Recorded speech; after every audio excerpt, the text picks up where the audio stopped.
Welcome to the Geek Divers tutorials. In this episode we'll talk about expense codes and cost centers. Let's go to menu Settings and Expense Codes. Here you will find the list of all the expense codes that you've entered in your system. To enter an expense code, you just click on Code and define a new code.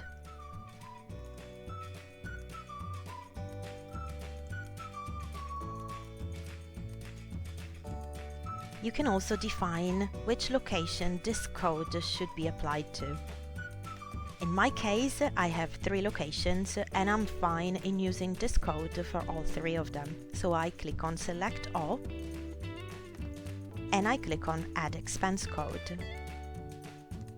You will see that my expense code is at the bottom here as 4000 Office Stationery, and it's valid for the 3 locations. If I need to update one of the codes, I just need to click on the code and scroll up. You will see that the same code is now here. And I can write additional info, or change the description, or change the type, or even change the code number. Don't forget to update the expense code when you're done. The next tab is Cost Center. Cost centers might be very useful for your financial reporting. Every location should have a cost center, at least one.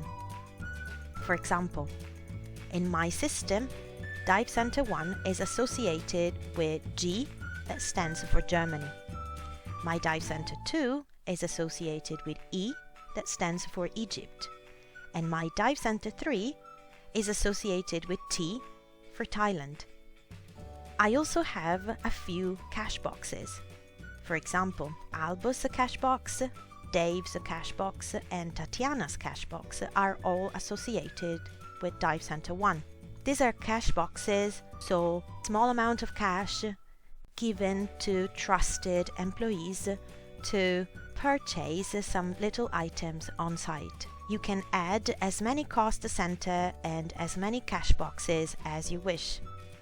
To add a cost center, you need to type a description, use a unique abbreviation. This is important because you don't want to mix up this cost center with another existing one. And then you need to select the location. Only one location can be selected. If you are entering a cash box, then don't forget to tick this checkbox. When you've entered your new cost center, click on Add Cost Center to view it in the list. Thank you for watching.